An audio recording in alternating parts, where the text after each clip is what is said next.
And welcome back to another episode of the Geek Centurions. It's your boy Eli. Be Joe. And we have a real quick episode just because we didn't think of having an episode this week, but we ended up having something to talk about, which is I Am Groot, the new Disney Plus show. Yeah, honestly, it's one of those things that isn't really mentioned, in, I guess, in the phases, but yeah, it's one of the various animated projects Marvel's been working on. I think it's like the second one, right? After What If? Mm-hmm. Of the MCU projects, yes, I Yeah. think that's the second one, yeah. So, yeah, it's just a series of shorts. Nothing too, I guess, nothing too, like, major in terms of, like, oh my god, like... I don't think anybody was expecting the I Am Groot show to have a secret tease of what's gonna happen in Guardians of the Galaxy 3, you know. But no, they're like 5 shorts. They're all you know, just showing Groot doing like it's like very slice of life, I would say. You know, like it's just Groot getting into some little shenanigans every now and again. But yeah, it's very intriguing. It's definitely not necessarily it has an audience, like, clearly, like it's more or less geared towards certain segment of the demographics, but I mean, for what it is, it's pretty cute, you know. Yeah, no, this, like I said, there's really not much for us to talk about, and really, this can go into like more of like the future animated projects that they're going to be talking about. You know, we're eventually going to be talking about, you know, the potential of because this already got announced season 2. Yeah, I can imagine. Like, Yeah, it's like, nice, it's cute, it's like harmless, it's fine. Yeah, like this stuff reminds me of like the stuff that gets played in like Pixar. Pixar Yeah, Pixar yeah, I movies, thought like that right too. before the movie starts. Like, I was it's thinking like little, Pixar, almost like Wallace and Gromit kind of stuff. Yeah, like they're like just little shorts that you probably see at the beginning of like a Pixar movie of just like random shenanigans stuff, and that's kind of what it feels like. And a lot of it's like really cute, but also kind of like, especially after the first one, kind of a bit dark. Yeah, there's a little bit of like oh geez, kind of. Oh wow. Yeah, like not necessarily like super dark, but like, all right, that's the route you take with the joke here. Okay. Granted, I mean, James Gunn still has like a like some influence, like, because he's a producer on the show. Yeah. So clearly, A bit of his styles in there. Yeah, and you know, for being a mostly CG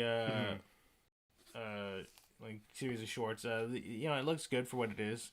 I mean, granted, it's not gonna look like movie quality. No, and I think it's because like a lot of it is heavily CG based. Like there's moments in the show where I'm like, this looks too fake. Oh right, because they're not filming on an actual set. Yeah, it's straight up just computers. I don't think there's any like practical set, like maybe in the last short, but I can't really think of much of that. But yeah, like, you know, a lot of the jokes, I think they're like fun. They're all right. I think probably if I was to not rank, but like say which one was probably my favorite, probably the second one, just because. Oh, because you like the idea of escalations in jokes. Like, Yeah, how far can we take this joke? yeah, because the whole thing about that is that he finds a little, like, I guess, civilization of like tiny little bean things living under a rock. And, you know, it's like all the stuff he does, you know, it's like earthquakes to them and stuff. And, you know, like they retaliate, you know, because like they throw little, like, it looks like they have like stone throwers, and like that's kind of cute. And then it's like they pull out laser guns out of nowhere, and then there's just like, And they pull out turrets. like turrets hidden in the rocks, and they have like this whole air force, and you just It's just like, what? it's just like, you know, I'm just like, what? It doesn't look like they had that technology, but I guess, man, you know, that's, I guess I was wrong. yeah. But it's such like a James Gunn thing to do, though. Yeah, a little bit. But yeah, overall, I mean, you know, various. I think, you know, it's a cute series. You know, like getting a second like dose of that's pretty nice. I'd be kind of interested to see if they play these on, say, like the Disney Channel, or maybe experiment in like playing some at the beginning of a Marvel movie, like not like You know what I mean? Yeah, no, not all of them, but like maybe some. Like I don't know. I think it'd be kind of an interesting thing because I know like sometimes when you go to a movie theater, you're watching trailers, and then one of the trailers is just straight up an ad. You know? Oh yeah, that's before the trailers even begin. Yeah. Yeah. Like so. I don't know. I'd be kind of neat to see one of those. Yeah. In terms of a theater set, I don't know. But I will say, I did find it interesting, and I feel like because we can talk about who shows up in the last one, right? Because I feel like, it's not that big of a spoiler. Yeah, like because big spoiler, I guess. You don't get to see much of the other Guardians because it's clearly just a Groot show, but Rocket does show up at the end of the last short, and he does have like an actual speaking role and stuff, which I won't lie, I was actually kind of surprised because I just fully assumed that like we weren't gonna get anybody from the other Guardians to show up, simply because of like one, it's purely animation, and two, I mean they didn't want to like pay anyone to show up to like actually get in costume and do like stuff. Yeah, it's one of the reasons why Rocket looks so. He definitely rough. He definitely looks a little rough, know. But it's nice to see they actually do that, because for most part it's just him running around like the ship, just like we don't get to see anybody, but clearly it's like people are supposed to be there, right? Yeah.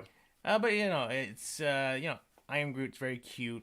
I don't think there's anything for anyone to get mad at other than like maybe super hardcore fans who try to like mine the Marvel shows for any scrap of like information of like where is this gonna lead in terms of the MCU plot. No, it's just one of those really like nice chill ones. I'm with you. I think the episode you talked about earlier, the second one, and I think was the third one, probably my two favorite ones, were like the little stowaway guy. Oh yeah. That one I thought was funny. Yeah. Like that, just like how that ended. It was like, oh Jesus, you just screw that guy. But no, yeah, I'm with you in the fact that this is a project I feel like Marvel Studios kind of needs to do more of, especially if it's not like meant to be part of a grandiose scheme, right? So I'm kind of glad that this is just a series of fun little short vignettes, right? They're fun, wholesome, and like kind of dark in some areas, but it's nice to watch. Nothing to like, scream about. But that also leads me into like more of like what I've always talked about with a lot of people is that if you're Marvel and you're owned by Disney, you have access to use that sort of animation group to make more like animated shows. Yeah, and honestly, when I think about it, I feel like that why hasn't that happened sooner, kind of thing. And a lot of people will say some of the stuff that shows that came out of like after the buyouts, like Avengers Assemble, Ultimate Spider-Man, and the like, which aren't, in my opinion, aren't terrible, but they're also like they're not standoutish, right? Yeah, they're very like the Avengers Assemble cartoon, I've only seen brief bits of it, but it definitely, because a lot of people compare it to the other Avengers show that came out before it, like the Earth's Mightiest Heroes, and that one was awesome. Yeah, and I think part of it is just tone. Like Earth's Mightiest Heroes is I would say comparable to say the Bruce Timm like DC animated stuff, like the Batman, Superman, Justice League, all that stuff. Yeah. Where like it could have like its fun moments, but it took itself at least somewhat seriously, right? Like it played out the various plots and elements they took from the comics and stuff. But with Avengers Assemble, I always felt it was a very jokey, like, and I think that's the thing with a lot of the newer like Marvel animated shows they have on that the Disney Channel or whatever, where it's like a lot of them are like too jokey. Like I feel like those shows they did have a Hulk show where had moments of like reality TV where they just like, all right, we're in the box, we're giving our thoughts about the other guy, the interview thing, yeah. Which is like, I remember. I think I remember it because of the title was so off. Yeah. It's Hulk and the Agents of Smash. It's like, boo. It's like, oh god. Well, it's so weird because like, why would that be a joke amongst them, right? Like them getting into like their interview box, right? Yeah. Well, like, which reminds me of like one comic I was reading, the West Coast Avengers, that had like a lot of like former Young Avengers teams, like Kate Bishop, America Chavez, and other characters whose names I can't remember off the top of my head. Also, Clint. Yeah. And they would do that, but it was kind of played for the joke. It's like, yeah, these are a bunch of teens. Why wouldn't they do that? Yeah, I think there it worked, especially because like it was in a box, and they're in a panel box, which is like I like that. It's funny. But yeah, I think that was always been my thing about those shows is that they were a little too I don't know, like too like jokey. Granted, I know it's like a kid show. It was forceful. Yeah, it was very forceful. And it was very like, and this is a common criticism that I remember a lot of it coming out when those shows came out, was that it was very like influenced by the movies, and a lot of people were like, yeah, but if we want to see the movies, we'll go see the movies. Yeah, and I think that definitely is another thing, because I think a lot of those I think there's several plot points, or rather, the ways a lot of the characters were designed was definitely straight from the movies, I guess. I think a lot of character dynamics too, because I think they kept because obviously in the comics, while Tony Stark is definitely smart, he's not like the smartest guy in the Marvel universe. Yeah, there's plenty of other like smart dudes, and like a lot of stuff that got attributed to Tony, such as like creating Ultron, was that wasn't in the comics. But I think they kept that stuff for the Avengers Assemble cartoon, just because that was the movies and people knew the movies.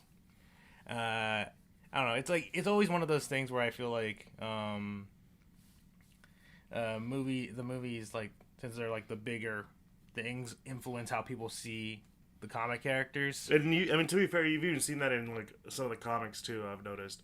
But not in an egregious sense, as I would say, as these shows are. But like, but I don't know if the shows got better. I heard for some shows it did. I heard like, because I remember Ultimate Spider-Man had that running joke of like, oh, fourth wall breaking, ha ha ha ha. But then it kind of like toned it down and got a little more serious. Yeah. Which I'm like, oh, that's nice, but that first season really did like screw you over. It feels a little too little too late. Yeah. And like it was kind of like sure. Oh fuck! I forgot about the other Spider-Man cartoon they came out with.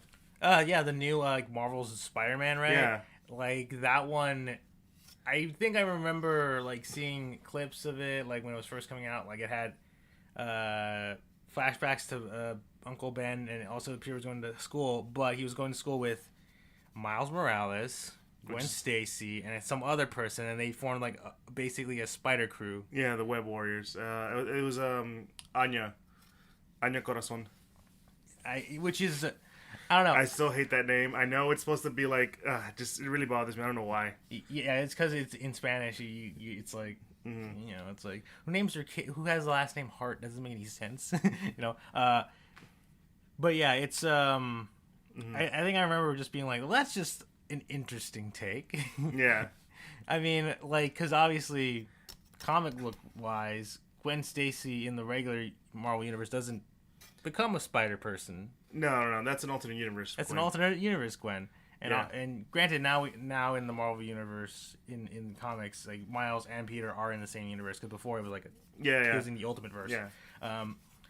But which I'll be honest, for a lot of people, like, why are they together? And then I'm like, well, surprisingly enough, they kind of make it work.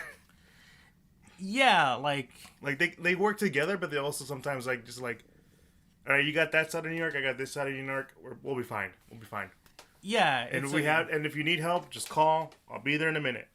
Yeah, like, I mean, if you look at like how the Spider-Man games do it, like the ones by Insomniac games, like clearly that's like the dynamic of how it works. It's like Miles is like definitely more of a like Miles is more like the student, Peter's the mentor, but they still like do their own separate things. Yeah, they have to handle their own issues, but if they need the help, they'll call on them. Yeah, which is like, yeah, I like that. That's not that bad. But everyone else is, and I took note of this because like in one of the more recent like Spider-Man books, they had like a moment where like, all right, we're getting all the Spider Crew together, and it just feels really off. So I'm like, why do you guys here? And it's like, and then it clicked on me. It's like none of them like Peter. like Spider-Gwen somehow in the main universe. I don't care because I feel like that's stupid. And she's like, listen, you're not my Peter, but I have to help you because you're still like Peter. A Peter. Yeah, a Peter, and I don't want to see like I don't want to relive that trauma. I'm like, wow, that's kind of like nice, but also kind of mean. Yeah, and also, is this not weird for Peter himself? It's like, this is the girl that you know, tried to save and died, but now she's back. Yeah. Like, is there, like, any weird feelings about this? Like, I mean, granted, Peter's always been, like... Well, no, there's no feelings, thank God. Yeah, because that'd be a little... Like, maybe I can try again. It's like, no. Peter, don't stop. Thank God we don't do that. And, like... There are other Spider people, like, the only ones I've seen him, like, work with well and, like, you know, bounce off is, like, Silk and Miles, but that's because, like, they both have an attachment, but everyone else is like, yeah, I don't like you, Peter. It's like I remember someone asking me, he's like, so what's Spider-Woman's relationship to Spider-Man? They don't have a relationship. Well, then why is she, like, because they just wanted a female Spider-Man. Yeah, you know, that's how it works. She has Spider, like, kind of? I don't really know. Like, isn't her, like, she technically has a different power set, right? Yeah, she has a different power set. Yeah. So it's like, that's what I was like telling my friend, like, yeah, no, like, them together was always weird. Like, it only works in Spider-Verse because, like, Spider-Verse. Yeah. But, like, yeah. But anyways, back to the animation stuff. Like, that show was, like, really weird. And for me, like, and not to dogpile on, like, anyone who works on that project. But the animation oftentimes felt very flat. Yeah, and I think that was the other problem with some of those anime Marvel shows is that it felt kind of cheap. Yeah, it did, and it's kind of like sad because like you're Disney. Yeah, like it's weird. Like you're Disney, you could easily put some money to make this stuff look pretty great, and I'm pretty sure there's probably other like TV like cartoon shows at the time that had probably way better animation. I don't know. It was always an interesting thing. It was just like, man, this looks kind of weird. Yeah, it did. And it's kind of sad because like I think that Marvel Spider-Man show had some potential. I think so too. Yeah. And like I think they had a great voice cast. They had like an interesting idea of where to take the story. Like aside from the fact that Miles and like Anya and Gwen are in the same like kind of school. Or like, you know, peers. I like the idea, like, yeah, Peter, you're smart. Yeah, let's put you into this like program that's meant for like that is also established in the comics for like people of intelligence, of like, you know, a science school kind of basically. And I was like, yeah, that makes sense. I'd like to see that. You're really going with the idea that Peter is a genius, and granted, I couldn't like watch most of it because it felt really bad. And like kind of dumb, but I feel like it had potential to be good. Also, Patton Oswalt as Uncle Ben is pretty obviously good. Yeah, I won't lie. That's a solid choice. Solid choice. But yeah, but you know, to the point, like it's actually interesting how like because this whole conversation started how like, why isn't like Disney using its animation resources to make other Marvel stuff? Because I can only think of one moment of like at least theatrically. And that was with Big Hero 6, because Big Hero 6 is a Marvel property. Technically. You know, because it was based off of some Marvel comics. But it's definitely completely different from the Marvel comics. Well, it's set in the same universe, but the thing is, it's that it was adapted from the comics. It's not, and it's like not a one-to-one translation. Right. But it was always interesting to me is that like. Wouldn't it be interesting to take maybe some characters that maybe wouldn't work in live action as well, and then like make it have like say Disney like animation studios, or maybe throw it at Pixar or something, and have them make a movie about a Marvel character and still say, hey, it's part of the MCU. You know, kind of. I don't know. I always thought that'd be kind of an interesting thing. You know, like I don't know. What are your thoughts about that? I mean, it can work. It's not that they haven't like crossed over in the comics, because they're in the same universe. The thing is, the way they were adapted for that movie was intentionally made not to be connected to the Marvel universe. You know, so that's kind of the weird thing. But like, if you were to take the ideas of those characters and put them in live action, maybe it could work. But yeah, that's one of the few ones that I feel like they really put thought into it, and they ended up making a show too, which is interesting. Yeah, I remember that. I think didn't like. Well, two shows actually. There was like one that was like that was basically like after the movie, and then the second one was just is on Disney Plus. It's a Baymax show, right? Yeah, it's just like Baymax doing Baymax things. I think so. I don't know. But yeah, I always found that to be interesting, I guess. But yeah, all that being said, the I Am Groot show is definitely sort of I think a positive without counting like What If. I think it's one of the best directions to go with. Yeah, because I mean with What If, obviously like the main appeal of What If was always just the concept of itself. But granted, the issue with that show I think was definitely like runtime, and like just there wasn't enough time to see what like changes were that drastic. And also like they stick too close to the movie adaptations, right? Yeah, like that was kind of like the one thing like I didn't like. One of the few things I didn't like, but it wasn't like that big of a issue for me because I was like, yeah, because it's geared towards those guys.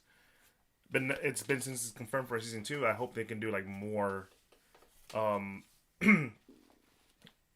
like original or adapt stuff from the comics. Like I think it would be really cool if there was it's kind of goofy, but I kind of like it. It was What If Ghost Rider was heavy metal, where like it's just like, oh, it's Robbie going through some heavy metal landscapes. Oh, I'm like that'd be awesome. Yeah, I think you could do a lot more like wackier stuff, because I think with the first season it definitely sets up kind of the idea, like one small change and how it like causes a ripple effect and stuff. Yeah, and you could definitely like make it work. And obviously, I think the other thing about What If was that it the last episode basically sort of tries to tie everything together, which I know like for you didn't like that. I didn't. It really ruined it for me. Well, not ruined the show, but more ruined the feel. Yeah, so hopefully, like we don't get to do something like that. I mean, granted, yeah, it makes kind of sense in terms, I guess, from a narrative standpoint of how like the whole "What if Ultron succeeded" kind of thing worked out. But yeah, it's definitely. It could have been better, and I think because they did say they're making a second season, right? Yeah, it'd be and it did spawn off the Marvel Zombie show. Yeah, which was one of the episodes everyone really enjoyed. Yeah, and it's kind of interesting too, because that from what I've heard, that show will be like explicit. It will be TVMA. Yeah, so for people who were like, I guess, disappointed that there wasn't enough blood and gore in the zombies episode, hey, you're getting what you want, which I think this might be, not counting the Netflix shows, this might be like the first Marvel Studios thing that might have some mature like rating, Yeah, it'd be their take on The Walking Dead. Yeah, so it's which makes sense because I think Marvel Zombies was written by the guy who made Walking Dead. Yeah, like dude knows his zombies clearly. But yeah, no, I think that's probably gonna be a very interesting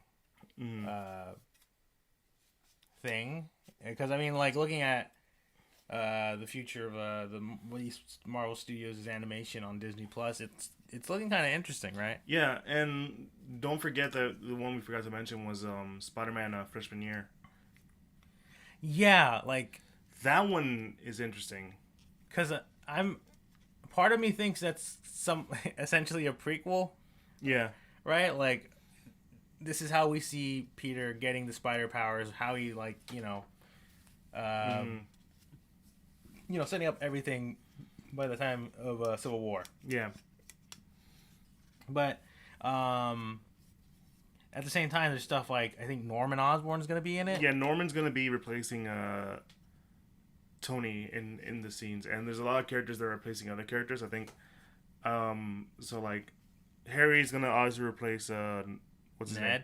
Ned. And a character named Nico, who's an actual comic book character, is going to replace, not replace MJ, but more like, she's the male friend, the female friend. Right. Yeah. And there's, like, a lot of stuff in there that's like, oh, okay, you're changing a lot of stuff. Yeah, which, to me, it begs the question of, like, okay, so where does this fit in then? And I think there's a lot of, like, different stories going around, like, where it is part of the continuity, where, like, because Strange changed everything, then that's how, this is how he is actually introduced into the, story now. With the changes. So this is like potentially, their way of explaining it is that this is all because of Strange's magic. Yeah, especially since Strange is gonna show up and along with Daredevil. Yeah. Okay. Yeah. No. It's one of the. This is like probably super interesting to me now. Yeah, and there's also characters who are like don't show up in the movies technically, but are in the show. Like Doc Ock's gonna be in there. Rhino. Sandman, Scorpion. Yeah, so this is going to be interesting. Yeah, that's the one, I'm not going to lie, out of all the animated shows that they're coming out with, that's based off Marvel, that's the one I'm the most excited for. Aside from being like a Spider-Man fan. Yeah, I mean, that's going to be very interesting to see what they do with all that. Although, I will say, there's probably one other show in terms of animation that I am also excited for, and I think is on par with that Spider-Man freshman year. Which is? X-Men. Oh, fuck, you're right. They're bringing back... the 90s X-Men. Yeah. And especially since, like, now they're kind of trying to go heavy on the mutants. Yeah, like teasing more mutant stuff. Yeah, and, like, using the 90s X-Men theme in some things, It begs the question to me. Yeah. Like... Because obviously it seems like this is setting up as like a continuation of the original 90s X-Men, because that show kind of ended on a cliffhanger and didn't really get a final season, basically. Well, it kind of had a meaningful conclusion. But you could see, you could see where it could have gone more. Yeah, so like maybe this could be like a definitive conclusion, right? Mm-hmm. But at the same time, like, okay, but it's still technically Marvel Studios, so where does this fit into the MCU? Are the 90s X-Men, like, technically canon to the MCU? Or are they going to be, like... Or is this going to be, like, multiverse stuff where, like, something happens and then they get transplanted into the regular MCU? Like, that's how we get, the X-Men, is that they're from a different... It's, like, a weirder roundabout way of, like, not doing getting, like, the Fox X-Men into the universe through multiverse, but instead it's the 90s X-Men into the MCU. Which... that'd be kind of freaky, I won't lie. Yeah. Especially because there have been rumors, this is kind of off topic, but at the same time on topic, of Giancarlo Esposito being interested to do a role in Marvel. Yeah, he says he might be interested in doing Professor X, which I'm like, okay. If I can see someone could replace, like, Patrick Stewart. Yeah. I honestly thought he was going to be Magneto, though.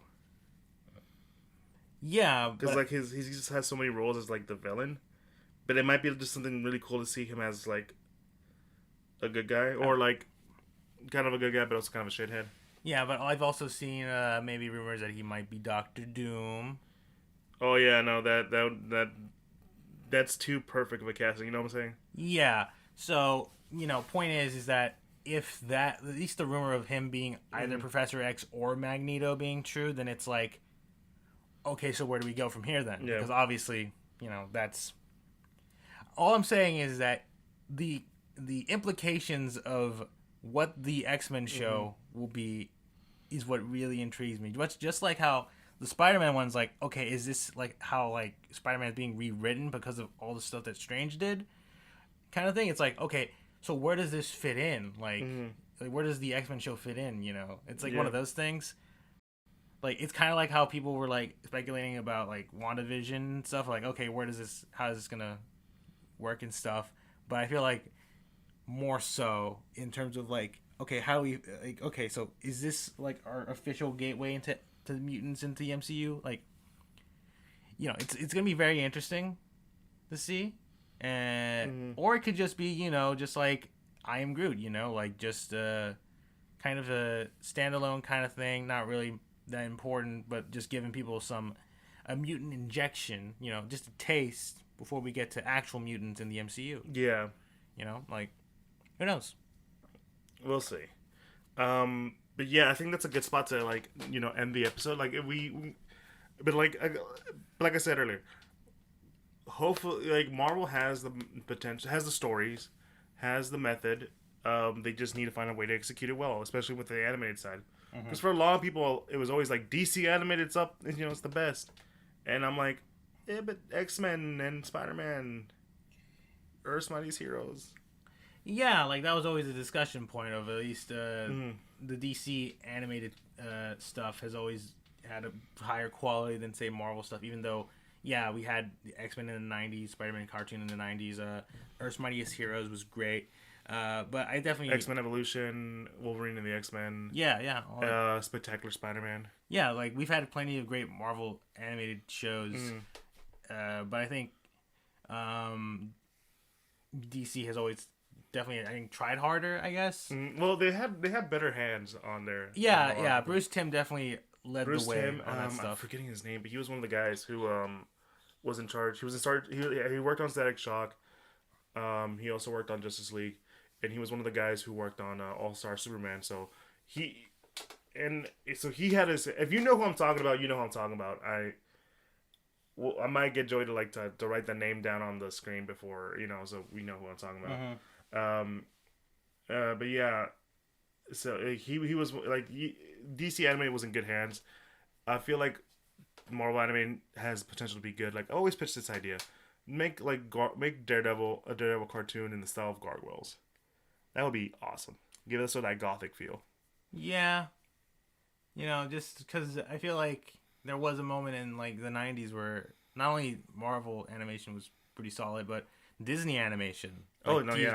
Disney animation was good. Yeah. And you know, I feel like they definitely have the after school stuff, the DuckTales. Yeah, Disney Afternoon. Yeah. Yeah, so like, you know, I feel like Disney can have the potential and like the animators, and they've come out with some great stuff. Yeah, I mean, Disney Animation has come out with some pretty good shows over the couple of years. It's just that they haven't put any of that effort into their Marvel properties. Which is sad. Sad. It's like, hey, you know, you could have a kick-ass, like, not Avatar-esque, but, you know, of at least similar action and maybe story quality of an Avatar on your Disney shows with using Marvel properties, but you guys didn't do that. Granted, Nickelodeon definitely mishandled Avatar quite a bit. Live action wise, and then Legend of Korra. I mean, I like Legend of Korra. All right, listen, I'm not saying it's bad, but the fact that they put the last season on, you know. Oh yeah. You know, they kind of screwed them over. You know, they did. Yeah, and I can't disagree with that. That's what I mean. Like, you know, Nickelodeon mishandling Legend of Korra. And only now, where like you put I remember when Avatar on Netflix and people start rewatching, it's like, oh shit, this show is still really fucking good. It's like, okay, you know, Nickelodeon's like, okay, you know what? Right, we have a streaming service with Paramount Plus. Let's actually make some Avatar stuff again. You know? Yeah. Well, I think it's gonna come out on Netflix, isn't it? Oh, maybe, I don't know. It's been well, I mean the live action one, but I think they also announced like an animated movie. Oh, actually, yeah. So, you know, point is, you know, Nickelodeon took a while to realize, oh wait, we have some good shit here. We need to work on this and not screw people over with it. Yeah, because remember, Korra was supposed to be just one season. It was, but then, God, it's that first episode was maybe like, you know what, more seasons. No, Korra's such a sad tale of like a potential, you know. They made it work though. If you like binge watched all 4 seasons of that, it's like, oh, okay, no, this lines up very fine. Okay, thank God. Yeah. Although granted, there's still people there. It's like it's not Last Airbender. It's like, well, it's not supposed to be last. It's not supposed to be. Fuck you guys. Yeah. And yeah, but anyways, yeah. That's I think it's a good place to end the episode. We went a little too off tangent there. But yeah, guys, if you like this episode, be sure to follow us on all social medias: Instagram, Facebook, and Twitter. And if you're on Instagram, which we're most active on, you'll find a link to all the podcast sites we're officially part of, like Apple Podcasts, Google Podcasts, Spotify, Pandora, and a link to the YouTube where you can find a video version of this for all you audio listeners out there. And, put a face to the voice. Be sure to like, comment, subscribe there. And a link to the Patreon if you guys want to support us. It's there. Always open for that. And yeah, that's the end of the episode. I am Groot. Fine show. Yeah, fine. And I think it's a good indicator that the animated side of the MCU is looking pretty strong. It's making strides, which what we want. A lot of people are like, oh, Marvel movies are shitty now. DC movies are better. I'm like, no, I'm actually kind of happy for that because, like, I mean, yeah, you want competition. Yeah, because I think Marvel's reaching the point where like they can do whatever they want. Like, it feels like they can put out whatever they want. Yeah, and people will go to it. But obviously, we need healthy competition between Marvel and DC. Yeah, to get probably be like, hey, you know what? Not enough. Fuck you, DC. Fuck you, Marvel. Way more like, come on, Marvel. Let's have good superhero movies all around. All right. Yeah. Let's have a good Superman movie. Let's have a good Batman movie. Let's have a good Wonder Woman movie. Because if they're all good, then we win. Yeah, everyone fans wins. Yeah, everyone wins. Yeah, and yeah, that's a good. Yeah. Anyways, guys, it's been me, your boy Eli. It's been me, Joe. You guys have a good one. Peace.